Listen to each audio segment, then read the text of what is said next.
Listening to BBC Radio Kent, Rob Smith standing in for Dom. Now, huge strides have been made in cancer treatment in recent years. David Leavesley from Charlton, near Canterbury, is living proof of that because he has been treated successfully for 6 different cancers already and is currently undergoing treatment for a 7th, but still going strong at the moment. I'm delighted to say he joins me now. Morning, David. Yes, good morning, Rob. So, first of all, how are you today? I'm fine, actually. It's been a good day so far today. Excellent, good, because I know it's always good days and bad days with these kind of things, isn't it? So if you're on a good day, that's fantastic. Yeah, no problem.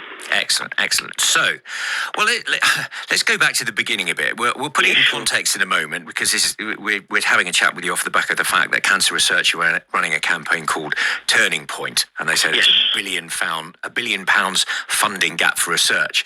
But I just want to talk about you first. Yeah, sure. You were first diagnosed with prostate cancer back in 2008? That is correct, yeah.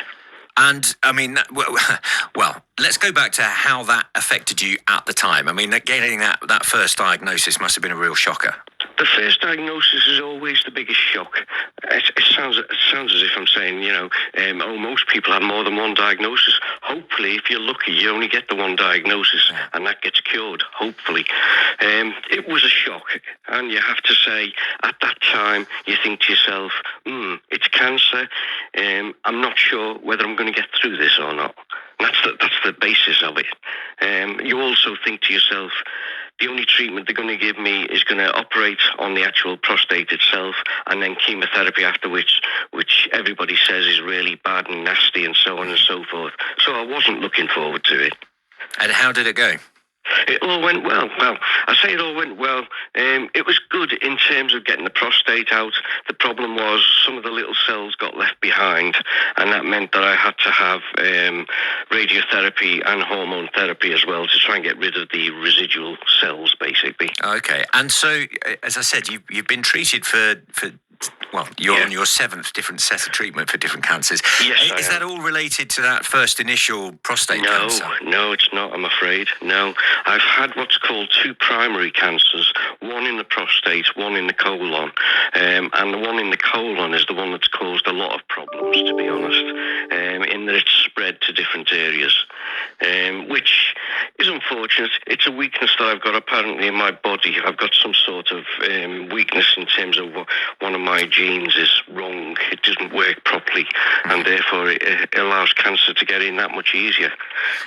So you have had, and I'm just looking at the list that I've been given here, you've had a brain tumour, you've had an abdominal tumour, a liver tumour, cancer in your lymph nodes and peritoneum, and all of those, so far, fingers crossed, have been successfully treated, which is in itself extraordinary. Absolutely. I mean, I have been incredibly lucky.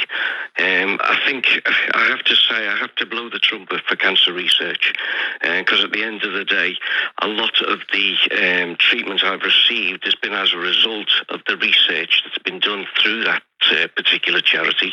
And without that sort of research, then I don't know whether I'd be talking to you today, quite simply. Given the fact that you've been treated for, 16 years now for all these various different cancer-related issues, have you noticed a difference in the way that you've been treated? Have the treatments for you changed? Oh, absolutely. I mean, the difference in cancer treatment from 2008 compared to now is chalk and cheese. What I'm receiving at the moment is something called immunotherapy, which is very different to something like chemotherapy. The immunotherapy helps your immune system to fight the cancer. What chemotherapy does is just broad-based destruction of cells.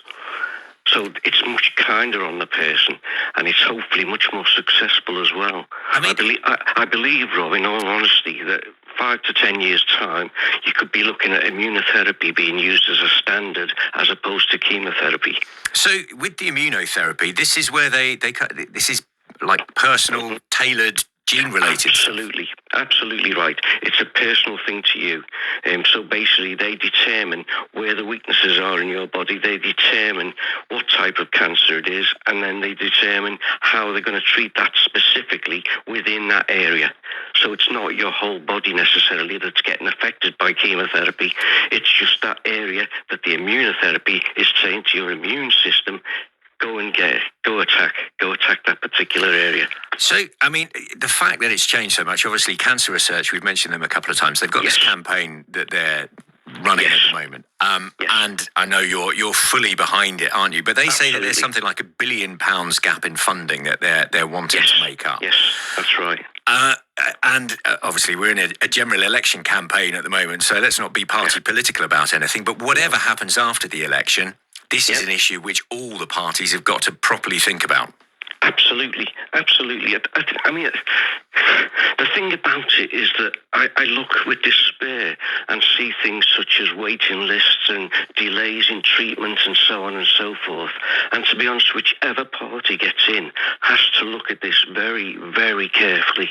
Because if you think about it, if somebody, for example, has cataracts, and they have to wait 6 months or a year for their operation to get their sight improved, then yes, it's an inconvenience. It's a bad inconvenience.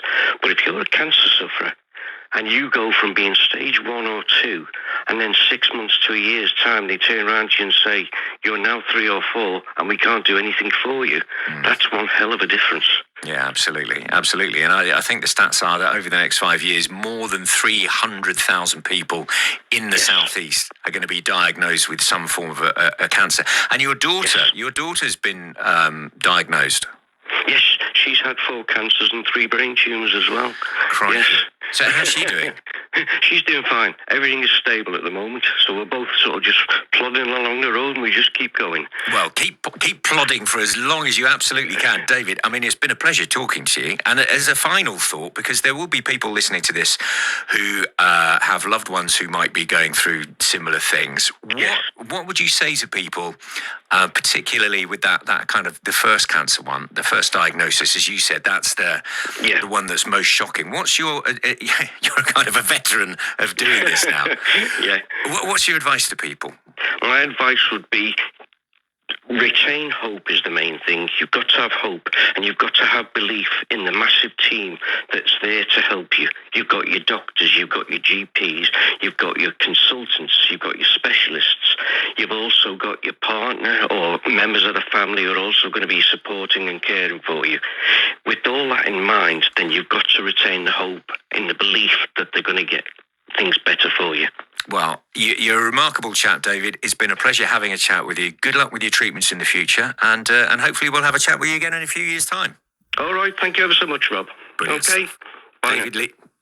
David Leavesley from Chartham near Canterbury there. Adam.